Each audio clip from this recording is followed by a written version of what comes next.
Good morning, everybody. Thank you very much for joining us on this wonderful Thursday morning. Jake and I have just been sat in the background watching people kind of turn up and arrive, and it's always difficult to gauge when to press the go button and when to turn up, but we've got 38 people online with us already this morning, so we thought we'd make a start, get going with some introductions and a bit of a welcome, and just allow a few more people to drop into the room before we get into the meat of things. So I'll say, first of all, good morning. Thank you very much for joining us.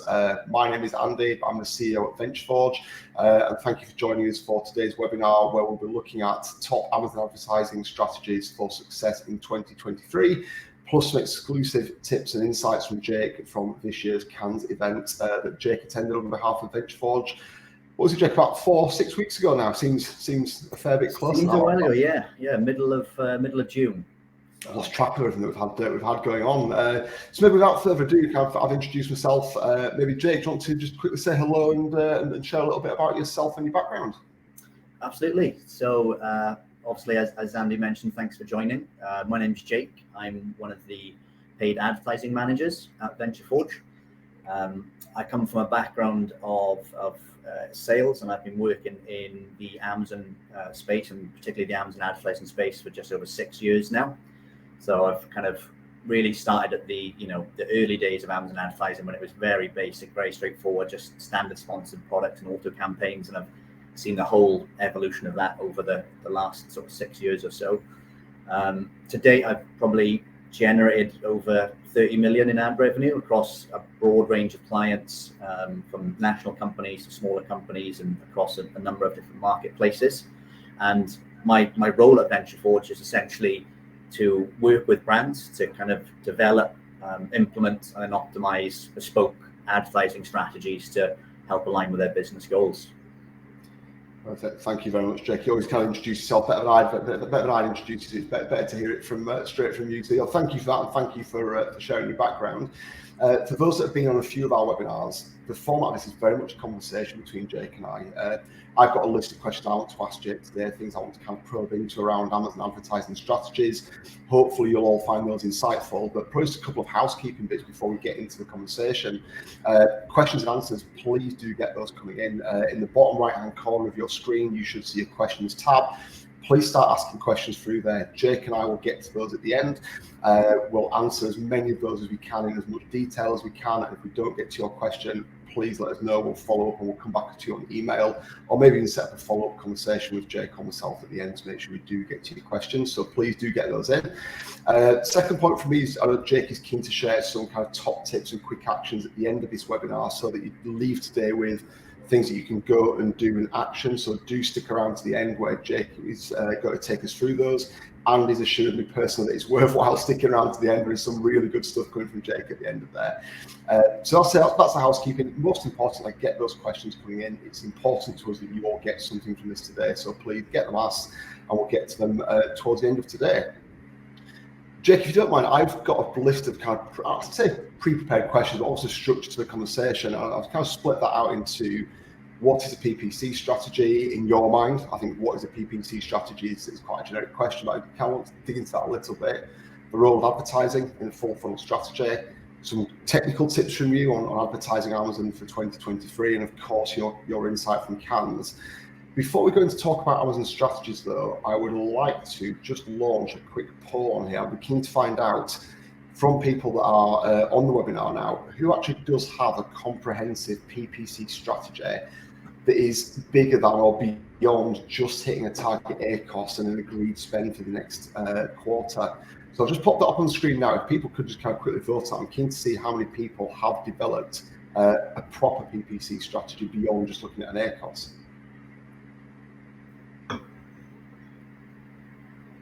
That's quite interesting. I was expecting a bit more of an even balance there, or kind of more of a yes, Jake. What were you expecting when we talked about putting that question up? I think it's an interesting one as well. I think it opens up a conversation of what sort of PPC strategies can exist outside of that as well. So I think that's a lot what we'll cover on the call today. But certainly with a lot of brands, that seems to be the scope of a strategy. So interesting to see the kind of split there. Well, maybe that's a good place to start then, Jake, our conversation. Is thinking about a PPC strategy. how do you define a PPC strategy, and what elements make up a strategy that make it crucial for success?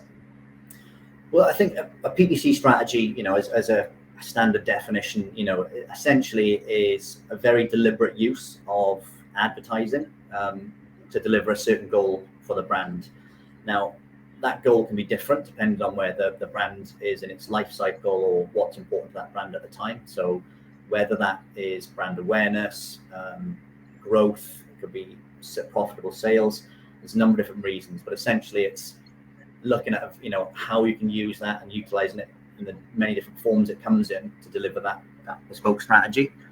And I think what's important about a good strategy as well is to ensure give yourself the best chance of success. You've got to really start with a data-driven approach. So I think that's really important for brands, is to kind of lead with the data and kind of do the research and the due diligence to find out where you need to push, what ad formats you need to use. And then further to that, it's important to know what ad formats you're going to use to deliver your goals. So obviously you don't want to be running some display advertising if your goal is sort of profitable growth. Maybe you keep that more for an awareness campaign. So it's important to use those formats as well. And definitely, as I mentioned, is to kind of zoom out. So have a look at the bigger picture when you're driving advertising. Is to look at some of the bigger picture and look at some other data points, which we'll kind of discuss today. Is not just focusing on ACOS and ROAS, but looking at some other data points which better measure the overall impact of your advertising strategy.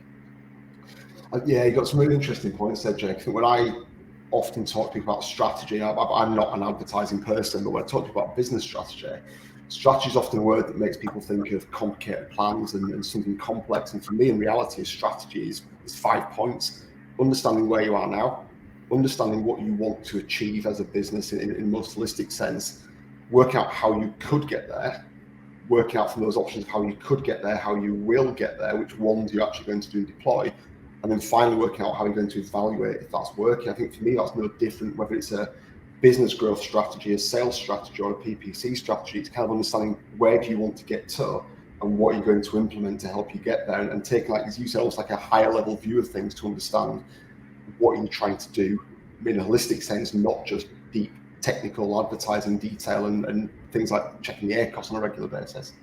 Yeah, definitely. And like you said there, evaluating success is really important at the end, and that's where we can, look at some other data points rather than just ACOS and ROAS. So what do you see the main benefits, Jake, of kind of aligning a well thought out PPC strategy with the business's overall objectives? Clearly you see there is a link between those two, but what are the main benefits? Yeah, so I think sometimes these, two departments in a business can be run separately, and there's not much sort of intercommunication between the two. But some of the reasons and the benefits of kind of collaboration on that front is really to ensure that PPC is aligning with the business's objectives. So often with some of the larger brands, they're very much, in terms of their planning and projections, they've got a quarterly breakdown of promotional events, seasonality, and different things like this as well. So if you can collaborate and kind of align your strategy and build that out in advance, then you're going to ensure that you're going to work alongside that seamlessly and help bolster the results of any external marketing for the business as well. So it's important to kind of really get these things set up in advance, because it can take time to do the research, build campaigns. Certain campaigns can take some while to gain some momentum, and it allows you then to get things in place early, so they kind of everything works in one seamless go, and you're not being reactive and kind of late to the party when it comes to big seasonal pushes or pricing discounts and things like this. Yeah, I think for me, with some of our clients, think about who we've got in the mix and some of the guys that you're working on at the moment. It's not just about seasonality. It's understanding seasonality and what is the business up to at any one point in time is really key. But knowing the mix, without going into the detail of one of our particular clients, but we've got a client whose sole focus at the moment is building brand awareness. They've launched a brand new brand with a brand new category, and their business objective is raise brand awareness. Whereas we've got other clients whose business objective is drive ROI. I need the cash flow churn, and I need to be driving sales. And for us, one, to have an advertising strategy that's aligned with the wider Amazon strategy is one thing, But for me to have that aligned with the wider business strategy is even more important. Are we building a brand? Are we driving ROI? Are we purely trying to drive PPC return on Amazon? Is it about trying to drive broader growth on Amazon? Coming back to my point about strategy, understanding where you are now and what you want to achieve, that for me is where that benefit comes from. If you get the two things aligned, anything that you drive will drive better performance. Absolutely, yeah. The best results are when, things are pulling in the same direction, for sure. Yeah. I mean, you talked earlier, Joe, I think it's in response to the first question, that you talked about the use of data to evaluate and understand. What role do you see good data analysis playing in developing a really good PPC strategy? Well, it's fairly simple. That great data is going to drive great strategy. So one thing that that is really good with PPC is that you have all of the data available, and it kind of takes a lot of subjectivity out of it as well. So if you kind of start and build the foundations of any strategy strong with data and follow the data, then it takes the guesswork out of it. So you can look at multiple different data points to see realistically which keywords are the most relevant for your product. You can then cross-reference that with some data from brand analytics to see what the competitors are doing, how they're performing against those keywords, and you can get an idea of which products are performing well. And you can really rate your products against those competing products as well, to make sure that is an area you can compete in for PPC, rather than straight out the door is looking at the most popular search keywords, for example, and just bidding high straight away. Your product might be so different from those top 3 products performing well that's a waste of resources. So you, rather than kind of learn afterwards after the spend and have a sort of costly mistake, getting that data up front early can allow you to sort of hit the ground running with a lot of these PPC campaigns. So that's certainly one part of it. And then when it comes to knowing how successfully campaigns have been, again, really important to evaluate the data and look at the success and look at multiple different touch points to really gauge it, because ACOS can give you an idea of performance in one aspect, but it may not paint the full picture in terms of how much market share you're gaining and how much you're taking away from competitors. And it may also impact your bottom line in terms of your total ACOS and then your organic rankings as well. So there's lots of different data points to first and foremost build out your campaigns and get them in the right place from the start, but also to ensure that how successful they are. Just to delve into that, so there's also a lot of data points you can look at, but clearly probably an opposite position there where you are drowning in data points and don't know where to look. How do you, in your role, kind of work out what you should be paying attention to, what you shouldn't be paying attention to? And I'm guessing maybe that's fluid over the development of a client's campaign or a client's strategy. How do you work out where to focus on that data and which bits you can ignore at a certain point? I think that comes back to the objectives at the time and what the strategy is in line for. So certainly if we are looking at brand awareness pieces, then certainly we know that things like impressions are going to be really good. If we're looking at video content, that we can look at the data to see how much the videos are viewed, and we can look at the overall placements of your ads on Amazon to ensure we've got good coverages. We can look at things like brand impression share to make sure we've got good coverage there. And then inversely, then it's a case of if you're looking at profitability, then there will be more of a focus on ACOS on a campaign level, but it's also really important to look at your total ACOS as well, because it's well known that a really good PPC strategy and good PPC sales will contribute to your organic rankings and subsequently your organic sales. So when you break that down as a percentage of spend of the total revenue, it gives you a lot clearer data, and then particularly when we're looking at profitability over the full range, I think it makes a lot more sense. But you're right in that you don't want to kind of try and have paralysis by analysis by looking at every single data point of every set, but it's just making sure you look at the right data that aligns with your strategy. Thanks, Jay. I think so. What you talked about made me think a little bit about the different stages that a consumer's at in the campaign. Is it an awareness campaign? Is it a consideration campaign? Is it a conversion or retention? And clearly that will drive the kind of data you want to look at to evaluate the success of that campaign. It kind of brings me on to one of the other sections I want to talk about today, to ask you a bit more about the role of Amazon advertising and within a full funnel strategy. Maybe you can start out just by asking on that, Jake. how does Amazon advertising fit into a full funnel advertising strategy? If you're thinking about bringing a customer from awareness, where they've not even heard of a brand before, through to consideration, purchase, retention, how does Amazon ads fit into that? Yeah, so essentially it's only really, been over the last year and, year and a half, 2 years, where we now have the tools and the functionality as advertisers to be able to target customers at every aspect of the funnel through advertising. Previously, we had a very small segment, which is kind of middle to bottom of funnel. So in terms of advertising on Amazon, where that fits in the funnel, you've got every type of campaign and target type you could now need within the ads console that allows you to target those customers. So right at the very top, at awareness, we're able to target customers that aren't necessarily in market, but they may be an audience that is of that certain lifestyle, whether they're pet owners or they have an interest in fitness.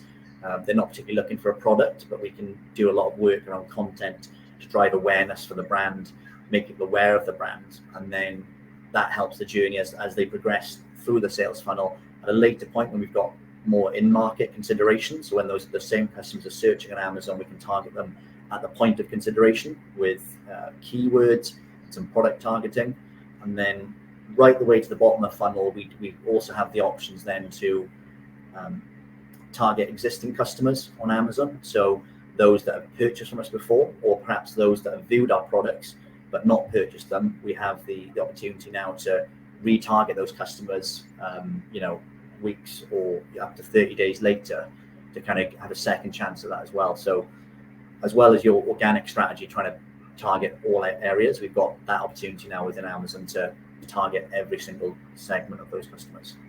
I think for me, that's one of the exciting things about Amazon is you kind of summed it up in your introduction to yourself, that you've been around in Amazon since the early days, where it was so super basic. It was pretty much sponsored products. I've always joined parallels between where Amazon is now and where Google is from an advertising tech perspective. And Google is, has been for some time light years ahead. Amazon is now rapidly catching up, and the ability to run full funnel marketing on Amazon, from, like you say, raising awareness through display, even using DSP products, all the way down to literally trying to get a repeat customer back across the line at a lower air cost and keeping that repeat business coming. From a tech platform perspective, but from a data availability, campaign analysis perspective, is unbelievably strong compared to where it was, even in my opinion, 12 months ago, 24 months ago. It's come on leaps and bounds.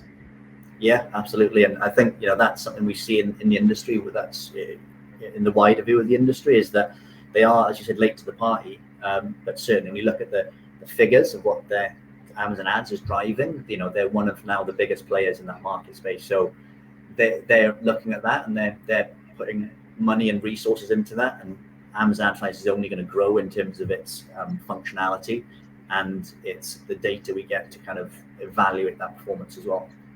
Yeah. I've got so many thoughts on this, but I run the risk of delving into your top tips and actions, Jake. So I want to hold the kind of thoughts on that before we get down. There's some great questions coming in as well, which are quite relevant to this, which we'll come back to at the end. Jake, you did touch on PPC having an impact on organic in one of your kind of earlier answers, and talking about the role of TACOS versus ACOS. Can you talk a bit about kind of how brands can use, well, first of all, why is there that correlation? What is the link between PPC and organic? And how can brands use PPC, if there is that link, to drive their organic and overall business even quicker and faster?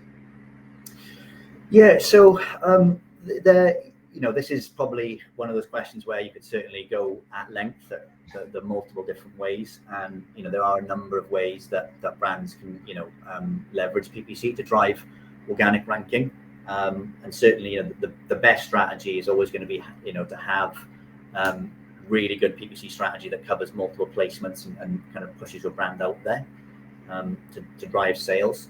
Obviously, organic ranking, one of the biggest factors is the amount of sales velocity you can drive for any one particular product.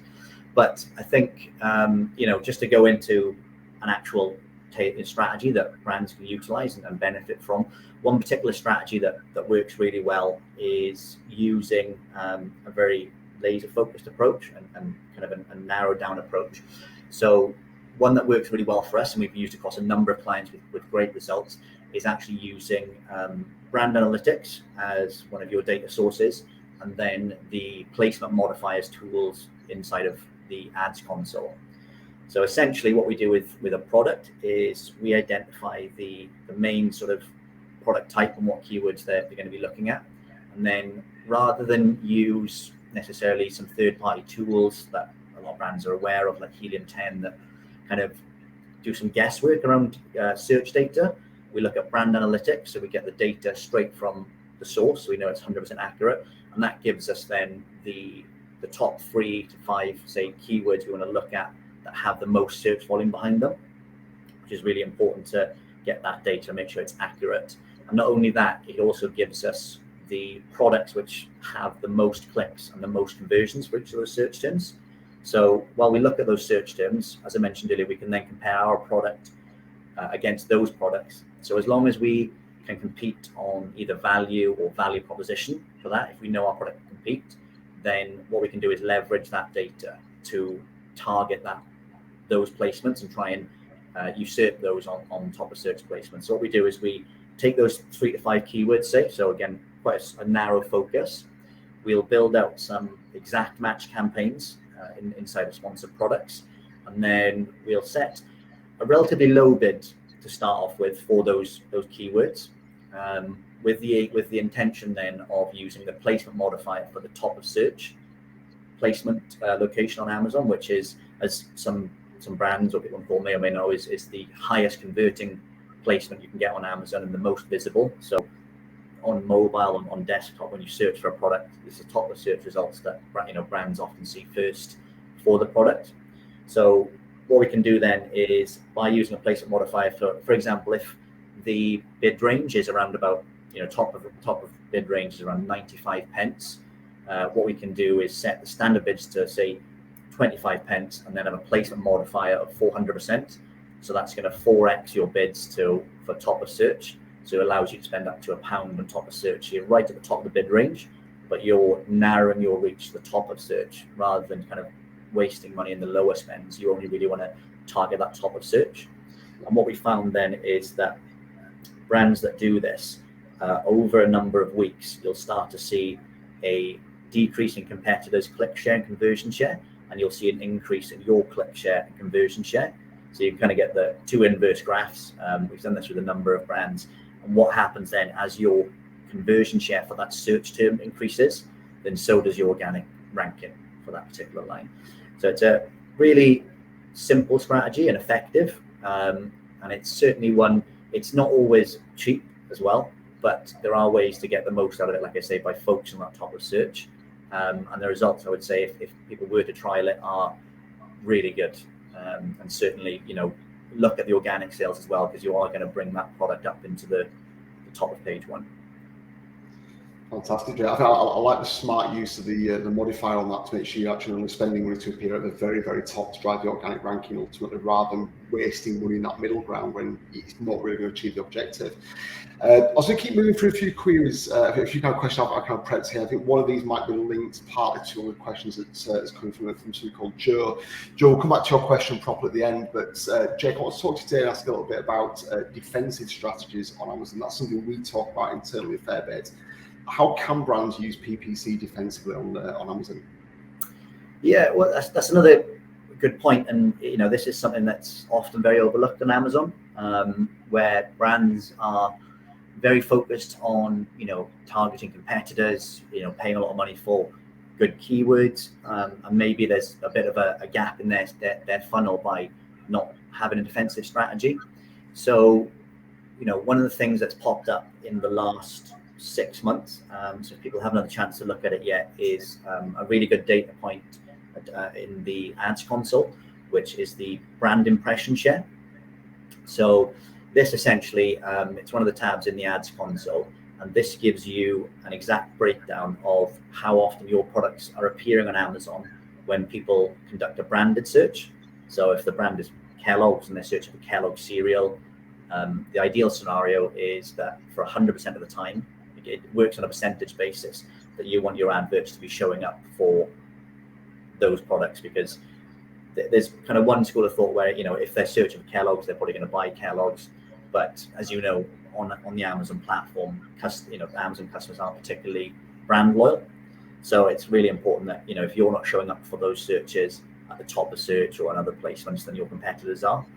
So it's really important to kind of use that as a good measurement to see where your ads are showing up, ensure you've got good coverage. We've worked with a number of brands that, are quite surprised to see they've got maybe for all sponsored products, they've only got 20% of the time they're showing up for branded searches. These are brands that have put lots of money and effort into top of funnel. So they've got loads of pieces on awareness and video and content. And then when customers are actually coming to find the brand on Amazon and they're looking to purchase, they're not showing up. So it's kind of leaving a bit of a hole in the bottom of that funnel that customers are escaping from. So it kind of waste some of that earlier revenue. And I think, as I say, good keyword research to find all your branded terms, make sure there's good coverage across all your products is a great way to improve this metric. But again, with the aim of trying to, give some actionables today and some strategies, a simple solution and one to kind of cover your product detail pages quite well is if you were to set up a sponsored product category and product targeting campaign and simply include all of your ASINs that you manage to catalog as your into one ad group, and then have all of your ASINs as targets for that ad group. Set a relatively low bid for that, and that gives the opportunity for your products then, for every single product that a customer's looking at, all your other products have the opportunity to show up on the product detail page, and also stop your competitors from showing up on your product detail page as well. So that's a campaign that can take 10 minutes to set up and is a really good way to quickly cover some of those placements on Amazon. That's a lovely little smart tip, Jake. I think when you talked about the big brand, you use that Kellogg's example. Just for clarity, we don't work with Kellogg's yet, may I add, yet. But it's often those bigger brands that I'm talking to, and you find the gaps in their defensive strategies, I would call it. When you think about Amazon overall as a sales channel, Amazon is only really growing now by 3% per year in its post-COVID time. So if you think about how any brand grows on Amazon, it's only really growing above 3% if it's taking market share from somebody else. And if we were to work with a challenge brand, one of the first things I know you and I will be talking about, Jake, would be an attacking strategy. If I'm launching a brand new breakfast cereal, where can I go and get traffic from people searching from Kellogg's and try and pull them into my brand and try and convert them? Yeah. It's lesson 101 of building a brand on Amazon. So to see brands that don't have a defensive strategy in place because they believe their brand is strong enough and it's not required, they're leaving gaps absolutely everywhere for people to go and take their prize. So it's for me, every brand should have a defensive strategy in place. Your simple tip there, Jake, is just a really simple way of doing that, even if you do nothing else beyond that point. So yeah, thank you for sharing that. Just try to keep the conversation moving, Joe, and delve into a bit on KPIs. We're talking now about a full funnel strategy. Obviously, we've got many stages within that, but what key KPIs should a brand be looking at when they're evaluating the success of a full funnel strategy? I'm guessing that's going to change depending on where they're evaluating that funnel. Is it the upper end or the lower end? What are your thoughts? Yeah, so this kind of touches on one of the points we talked about earlier, and I think it's going to depend, like you said, on the idea of that full funnel strategy. But I think it's really important for brands to differentiate where their product is and what type of product it is. And we have very different strategies when working with consumables, so certainly fast-moving consumable goods, than we do with one-time higher consideration purchases. So I think it's important to evaluate different metrics. So, for example, with consumables and fast-moving goods, then it's really important for us to, as I mentioned earlier, look at the total ACOS of the account, but also we try to evaluate as best we can with some limited data on Amazon, the lifetime value of a customer as well. So if we've got more data now than we've ever had on Amazon, and they keep adding to this as well, so it's only going to get better in the future. But when we're evaluating the success on what data points to look at, I think certainly if you're in that line of FMCG, then it's really important to look at some of the data you get in brand analytics, which is a wealth of information. It can be quite confusing and daunting to look at first and foremost, but this gives you a good idea of repeat purchase rate of certain products. So you can look at, you may be spending X amount for the first purchase, which is an advertised product, but if that customer then on average, each customer has a 50% return rate to purchase within a month or 3 months, and further down the line, then you can kind of spread that ACOS out over multiple purchases. Kind of, it makes a lot more sense then, and can be for a brand a lot more profitable. And certainly looking at metrics like subscribe and save, if you have this in place as well, then driving that initial sale for customers is really good. That also is true for looking at some other data points that you get in Ads Console. So I would say, new to brand purchases is currently only available for sponsored brand and sponsored display, which is a bit of a pain, but it's really useful to see that if you are spending money, that you're not all targeting brand loyal customers already. These are new to brand customers that are coming to Amazon. There is inside Amazon Marketing Cloud some functionality to be able to get this data for sponsored products, but it involves a lot of complicated SQL language coding and things like that as well. So the data does exist. So that leads me to think that in the future that data will exist for sponsored products as well. And another great data point to look at. And just to close out on that, again, as I mentioned earlier, if you look in brand analytics, compare your click share for each of your search terms you're targeting, and your conversion share. But when you're weighing that up, also compare the reduction in competitors' click share and conversion share as well, because when you're taking market share, you're removing that from other brands as well. So. Right. Thank you, Jake. Interesting you start to talk a bit about some more technical sides of Amazon advertising there. It kind of leads you on to the next section I want to spend a little bit of time on. Conscious we've got about 20 minutes left before I want to get into questions and answers. Can I just ask you, Jake, what are the top technical skills that would be most valuable for advertisers? And then specifically in 2023, the Amazon advertising platform is moving on massively. So what do you see that skill set being right here, right now, and into the not so distant future? Yeah, that's a good question. Like we kind of hinted at, the Amazon advertising platform has grown more in the last 12 months than in the previous 5 years, and it's only progressing from there. So, from a number of industry events we've attended, from Unboxed in New York to Canne as well, we would get to kind of see where Amazon's pushing things. We get to talk to other industry leaders, and we get a really good idea. So from everything that they're doing at the moment, some of the biggest focuses for me are certainly on display advertising. So we see this more and more as they open up more placements for video and very content rich media, which is in line with traditional advertising. And in today's advertising landscape, for example, it's very much attention spans are much shorter, so video content is sort of becoming king in terms of advertising.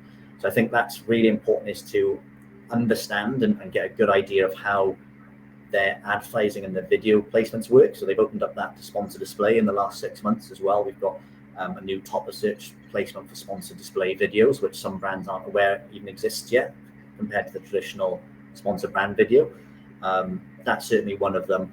And then I think the other skill set, which is kind of new to all of us, is making sure that you've got the ability to leverage and work with brand new softwares, and certainly AI technology as well, which has kind of pervaded into all areas of e-commerce, and PPC certainly one of the latter ones as well. So just getting used, if you haven't already, is kind of looking how software can really benefit you and allow you to be a lot more productive in your job as a PPC advertiser, and then how AI can streamline that process even more.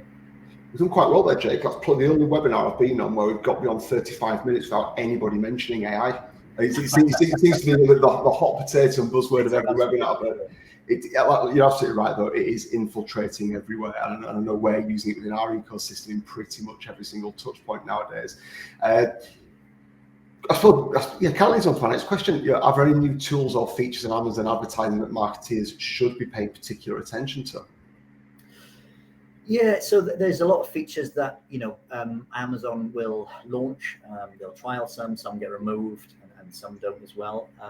There's a lot that have been added fairly recently that is worth trialing. So some I've mentioned there. There's rather than go into every single feature, sponsor display video can be really impactful. As I mentioned earlier, that top of search placement is absolutely the best place you can shop on Amazon, as you know, whether it's organic or paid. So the ability to have video that can display there is really useful. Further into sponsor display as one of the more underutilized formats I see with large brands and advertisers. You have a lot more ability to do some display advertising that sits off Amazon as well. So if you're looking, if you kind of peaked on a lot of your advertising, if you want to really kind of add more customers into that sales funnel, then sponsor display is probably one of the ways to go with that one. Just to go into some other features and some quick tips as well, which brands can look at and kind of look at their ad strategy today. I think certainly a big one is sponsor display retargeting. So this is, again, new in the last 6 to 12 months, something that a lot of brands don't utilize. And it's kind of e-commerce 101. If a customer views a product and doesn't buy it, how can we retarget that customer and very bottom of funnel. And for a long time, we didn't have that opportunity with Amazon. And it was something that us as advertisers requested. So I think that's a really good one that is worth being on everyone's radar and certainly trial it. It can be, a sponsor display is a little bit more expensive. So it tends to work with products which are not super cheap with low margins, but maybe a slightly higher. And where we've seen it be really successful, again, as I mentioned, looking at the different types of brands that suit different ads formats, is we've seen some really good success for brands that are slightly higher consideration, higher priced items. So things like furniture, things like this. The sponsor display retargeting work really well to kind of bring customers back in and get the second bite of that cherry and get the sale, get them over the line eventually.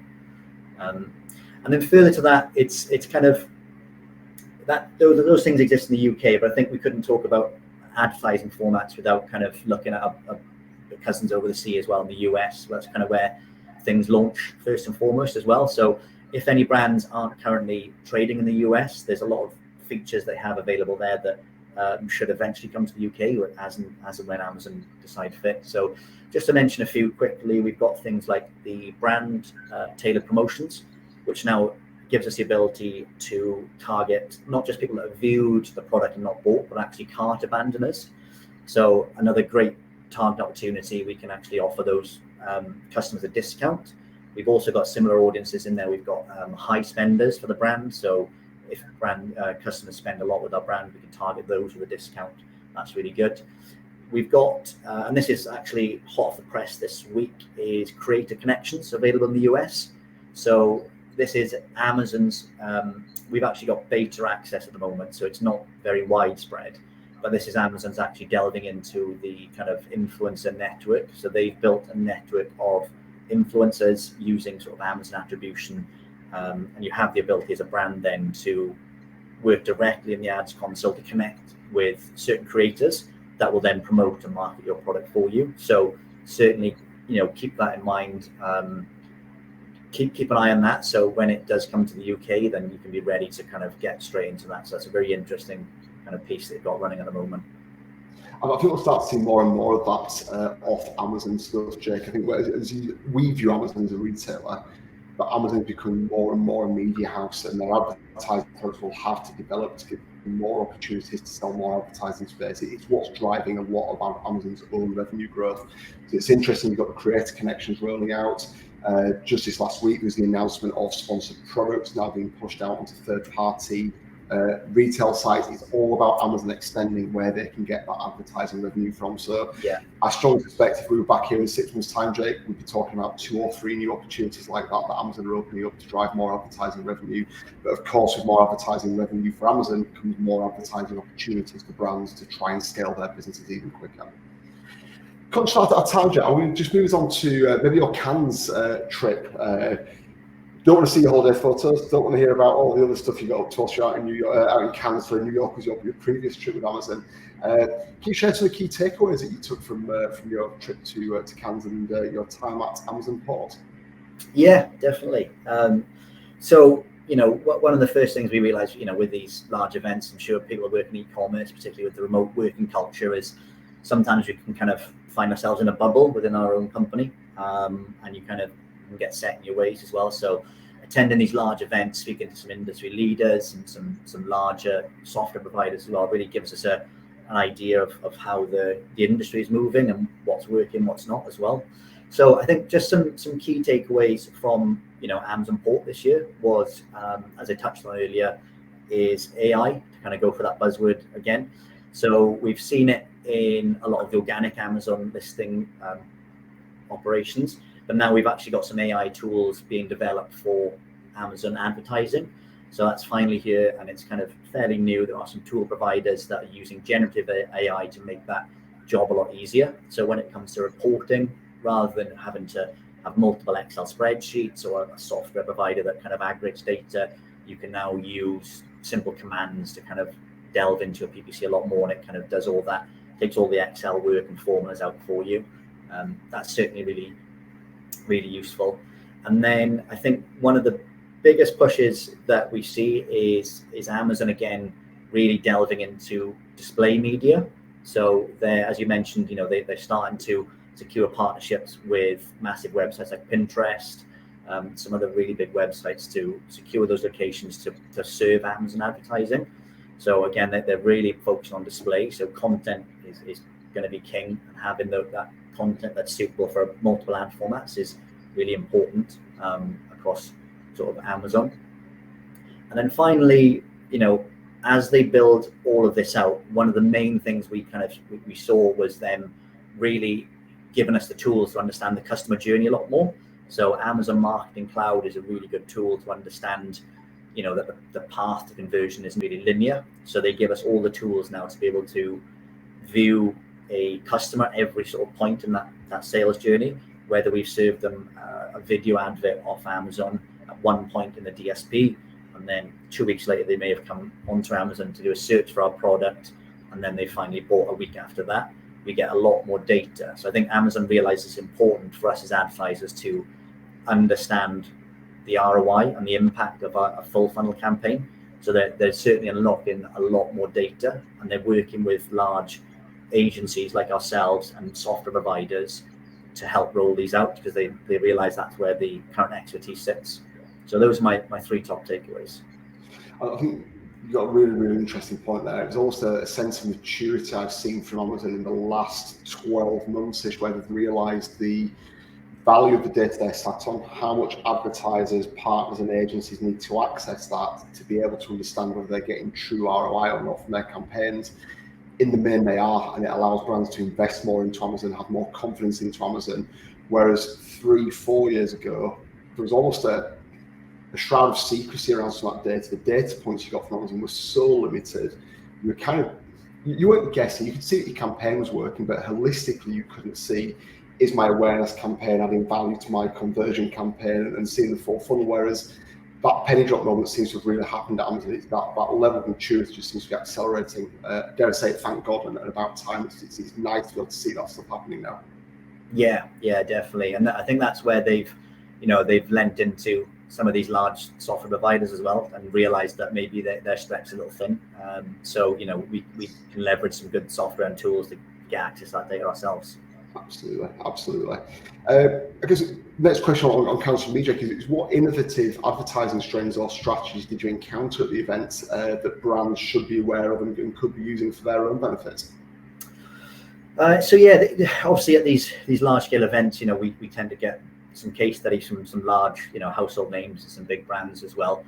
So I think what we tend to see is what's successful is the larger brands are really leaning into Amazon PPC for both, success on the platform, but also realizing that Amazon is in itself is such a massive platform that can often be used as a brand building exercise as well. So for any business with, a large B2C presence, then as well as success on Amazon, just having that huge visibility in Amazon is really important to their brand awareness as a bigger piece in that B2C sales. And then it was obviously agencies and service providers working really closely with Amazon to deliver the best sort of tools for advertising success.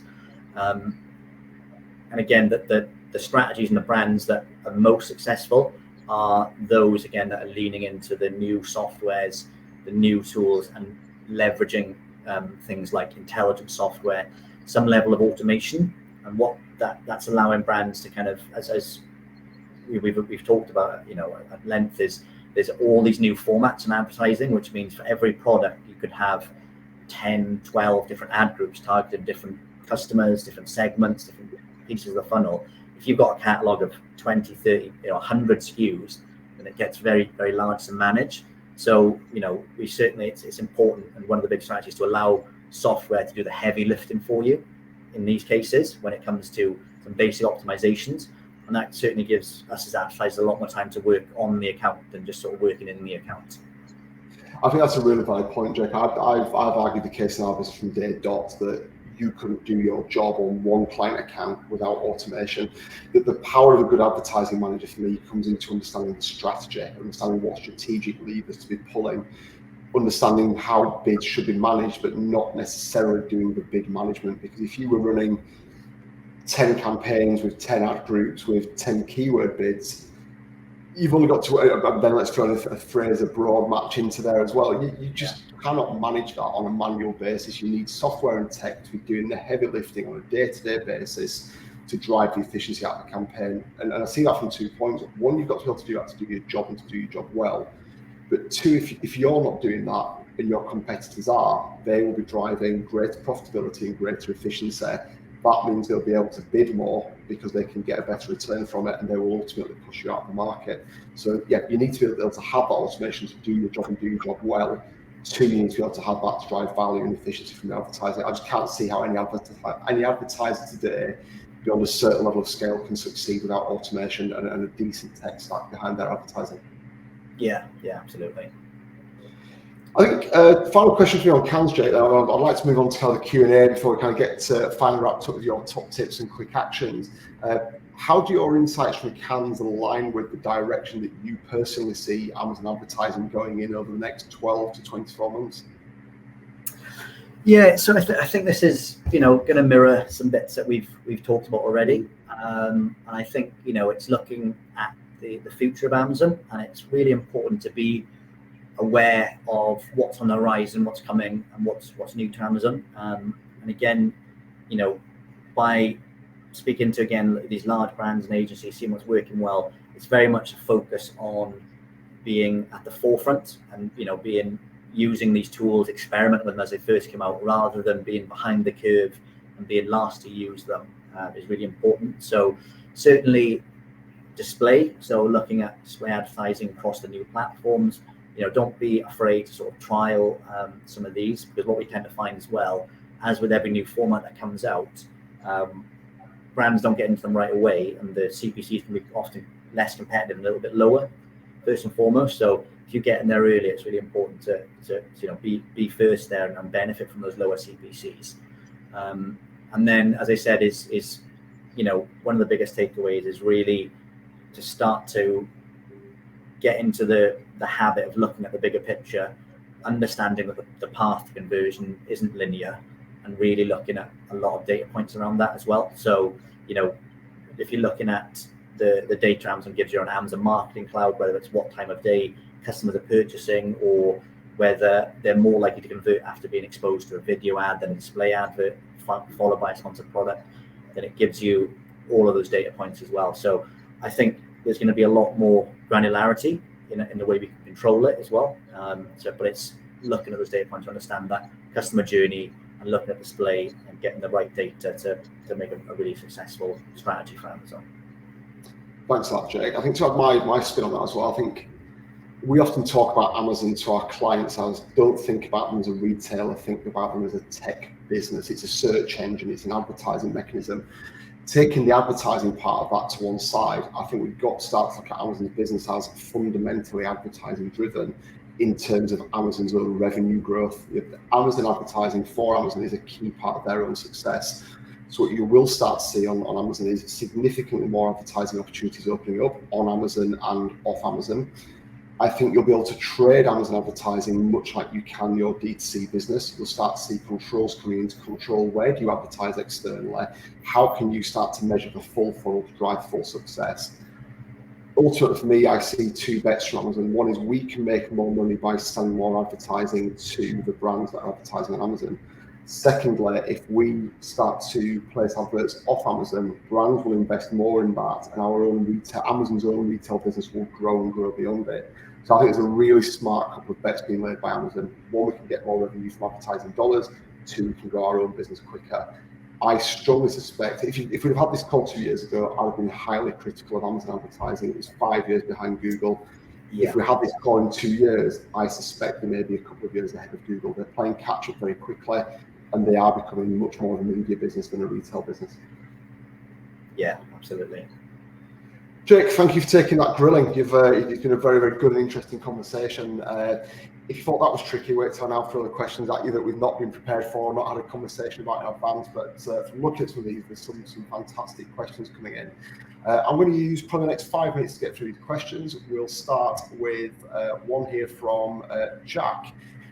What percentage of revenue, Jake, would you suggest should go straight back into ad spend, and how do you think that should be split through the funnel in different industries?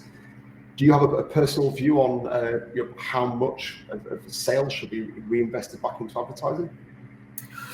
This is a tricky one, and it can be, there's a few schools of thought, and I think it becomes a self-fulfilling and self-perpetuating, funnel with your sales and your ad spend, because what you'll find is the more you invest in ad spend is the more your total sales will be. But inversely, then, if you have a low sales month because you're out of stock or anything like that, that might then hamper your sales spend for the next month. So what I would say is it might not be a case of just allocating a percentage of ad spend, but rather have in mind a goal of, for example, total ACOS. So if you're looking at your total sales, have that in mind, but be very fluid with it, because we see a number of brands that stick to a set budget for a particular month because that was based on their sales last year. And what happens is their ads are very profitable. So even though they're running at a good ACOS, they're driving sales and revenue. Because they've got a rigid budget, then ads aren't able to serve throughout the month, and that kind of only hampers their sales performance then as well. So if they're driving sales profitably, albeit at a lower margin, there shouldn't be any reason to sort of increase that spend for that as well. And I think on the point on FMCG, I think definitely it can be there can be a reason to put more money into certain parts of the funnel, because you can kind of validate that. So awareness is always great to kind of bring more customers in, looking at new to brand metrics and sponsored brands, focusing on those metrics. But also then it's really important to make sure you don't miss those customers at the bottom of the funnel. So if you have got consumable goods and you know the average life cycle of a customer, they may have used the product within 15 to 30 days, then certainly you want to make sure you're retargeting customers that have purchased off you in the last 30 days using sponsored display. Thank you, Jake. Jack, hopefully that answered your question. If not, please do feel free to send us an email, hello@ventureforge.co.uk. If you want some more detail, please let us know and we can follow up with that, or maybe even set up a quick follow-up call to get to a bit more detail for you. Coming down to the next question, we've got one in from Joe here. So Joe has great ACOS in his category. They actually dominate the main search terms with their range of products, typically ranking 1 to 4. Is it time to turn down the PPC campaigns to let the organic ranks take over, Jake? My first thoughts here are defensive campaigns. That's a really good question. It's a challenge we get from brands all the time, and something we certainly work hard to kind of work with. And I think again, it's going to be follow the data. So you're very much correct in saying that you don't want to be overspending on some of these placements when you've got great organic ranking and market dominance. So certain things that we do trial with this is looking at the search terms where we have great organic ranking, looking at our branded search terms where we obviously have great organic ranking. And what we'll do is look at the bid ranges and work in incrementality. So we do trial lowering those bids, so perhaps 1 week, 2 weeks at a time, very carefully monitoring our organic ranking and some of our data and brand analytics. And what we found is that particularly for branded searches, for large brands, that even though the bid range suggests something quite high, if we've lowered the bids quite a lot and we're still getting top of search placement in paid and holding our organic ranking. So I think that's certainly a point to trial incrementally lowering them, but really keeping an eye and a focus on the organic rankings of your product and your brand analytics. And it's going to be a case of the organic ranks are never really going to take over. What will happen is as you lose those placements in those sponsored products, every time someone searches again for your main keywords, the first products that are popping up on the customer screen is your competitors. So it gives them that opportunity to switch brands and try something else. If they've been running a promotion, they're half the price of your product. Things like this is always tricky. Yeah, I think my strategy is I wouldn't say that it is time to turn down the PPC. I'd say it's time to maybe start testing turning down the PPC. This for me comes down to incrementality. What is the incremental benefit of being in PPC or not being in PPC when you dominate those top positions? That's not an easy answer to get to. Being really blunt, it probably takes some balls to turn off those campaigns because you will, I suspect, be seeing quite some high revenue coming through. The only option for me personally is test. You don't want to just fully retreat because that could be very expensive. Equally, you don't want to just fully remain there because that could be just as expensive. So I'll be testing it and evaluating it. As Jake said, pretty much all the way through today, let the data do the talking. Okay, thank you for your question, Joe. We'll move on to this one from Rebecca. I'll try and get Rebecca's in, and I think we're going to have to move on to your quick tips, Jake. So a question from Rebecca here is, we're a fairly big brand in the UK, but we do very little on Amazon. You could say we're at the beginning of our journey. What percentage split of our budget should go between sponsored products, sponsored brands, sponsored display to get the best response in sales? Great question. Yeah, a very, very open-ended question. And again, this is one, there's no set answer to this question. It's very much looking at the brand, what their KPIs are. If they if they've only got a small budget and they're looking for profitable growth, then obviously your main ROI campaigns are going to be sponsored products, and that's going to be the where your biggest growth is going to come from. If you have the budget and you're available, and brand awareness and customer acquisition is a massive focus, which often, what we'd recommend is if you are new to Amazon brand and a challenger brand, you really want to focus on building brand awareness before you focus too heavily on sponsored products. So you want to kind of almost start at the top of the funnel. And we've seen some great success in one brand in particular I know working in the grocery sector, which is a huge challenger brand.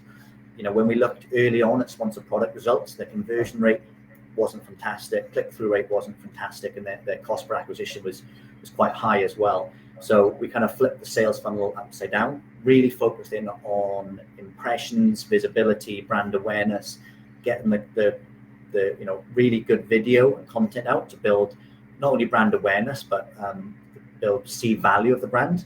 And then later on down that strategy, when we started to target in-market customers and compete in products, we found that our ACOS was much better, our conversion rate was much better, and cost per acquisition was much lower as well. So there's certainly great value in investing up front in your awareness pieces, kind of having that known as an investment, maybe not profit exercise, but benefiting you massively long term.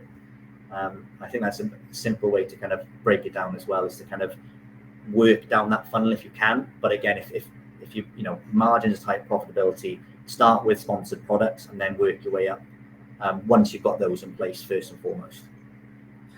Great thoughts on that, Jake. Thank you. Rebecca, I've got a lot of thoughts on that as well, but I'll reach out to you separately just to maybe share that as conscious of everybody's time and try to keep us on track for a wrap in the next couple of minutes. So thank you very much to everybody for their questions. That almost brings us to the end of today. But I know, Jake, you're very keen to kind of share your top tips and quick actions so people can take some value away from this today and make some change. So before I wrap up and just say a final thank you, the floor's yours, Jake. Over to you for your tips.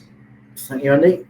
So the main aim of this was, as I say, just hopefully that everyone's got some actions they can come away with today. They can work on their account this afternoon, and it will have a benefit on spend, ACOS, things like this as well. So some quick actionables and certainly some things that people haven't been aware of in the campaign. So I've got a quick list here. I'm doing the quick fire as Andy mentioned. So the first one on my list is broad match modifiers. So very underutilized in Amazon. I don't see a lot of people using them at all. Amazon not very good at announcing these new features. So if you are using broad match in your sponsored products campaign, what I'd suggest is for your main keywords is using a broad match modifier, which is adding a plus sign, similar to if you've ever used on Google Ads, is adding the plus symbol just in front of your main keyword.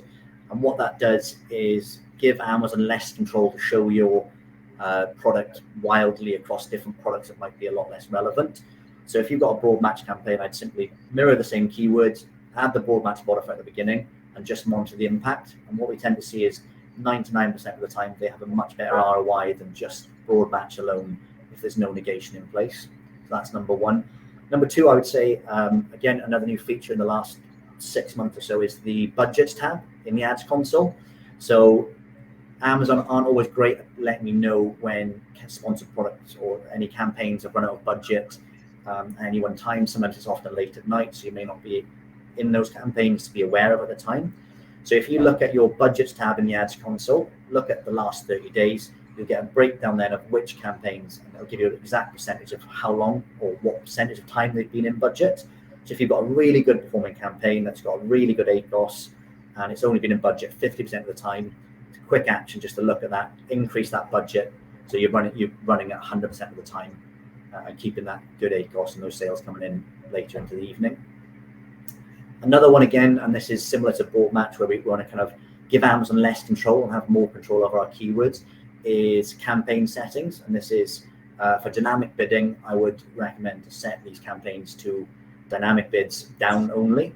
So that's because otherwise you're going to allow Amazon the opportunity to increase your CPC higher than what you've set for placements they believe are going to have you better performance. So again, we want to absolute control of all of our keywords to get the best performance. So a quick one is just to look at your campaign settings, look at dynamic bids and change those to down only. Another quick couple while I go through it is product targeting. Another sneaky one that Amazon rolled out recently. If you've launched a product campaign in the last 6 months, by default, Amazon now have this set to expanded, and you'll see this alongside your targeting for products, which again means that you're not just targeting the ASIN that you've put in. It will also allow Amazon to target on similar products it deems relevant. And it does this automatically by default. It's set to that. And that's why product and targeting can go a bit rogue sometimes as well. So double check any product campaigns to see if that's enabled and change that to exact match for product instead of the expanded for product is a good one. Another quick one, if you are spending a lot of money and putting money through PPC account, is to use a credit card on there that has cashback or air miles. So we see a lot of big brands do this where they're spending 10, 15, 50 grand a month through advertising. They use a credit card with air miles, and all of a sudden their air travel for the year is completely free. So they're getting those valuable air miles as well. And then finally, another quick trick, which is fairly new and something we were experimenting with currently, is to try and get some additional traffic, is to target Google ad results. So just to break that down, when you search for a product, your main keyword on Amazon, you obviously get a breakdown of the sponsored product results. If you mirror that search on Amazon, on Google, you'll also see an Amazon sponsored result, and you'll see what product pops up there. And then it can be really useful to target that competitors' product listing because they get the large majority of the Google traffic. So it's targeting outside of Amazon without targeting outside of Amazon, if that makes sense. You're targeting the customer or the product that gets all that Google traffic. So you've got a whole other customer subset there to target. And that wraps up some top tips there. Fantastic, Jay. A couple of those I love that. Let's see what Amazon are pushing on Google and target that product just to get that extra volume in. That's a really lovely little tip. And the air miles one is so often overlooked, but going back 8 years now, I worked in an organisation where their entire travel for the year was free of charge because of that air miles tip. Feels completely unrelated to Amazon advertising, but the value give back that gave that business was huge, and they were paying for their Google advertising at the time via an Amex card. So yeah, very, very kind of not Amazon tip, but a fantastic tip of how to maximise the value of that spend even further. I think finally for me, huge thank you to you, Jake, first of all, for giving your time and your insight and sharing that with everybody that's been with us today. Big thank you again to everybody who's joined us today to share in the webinar. We really appreciate you giving up the hour of your time. We'll follow up today with this webinar on demand. So if there's anything you want to go back over, that will be available to you. And as I said earlier, if there's anybody we've not got to with questions, apologies we didn't get that in. If there's anything you didn't get to ask, please drop us a line at hello@ventureforge.co.uk and we'll happily help and come back with any more questions that you've got for us. So yeah, finally, thank you very much for your time. We look forward to seeing you all on our next webinar, and I hope you enjoy the rest of the week. Thank you. Thank you all.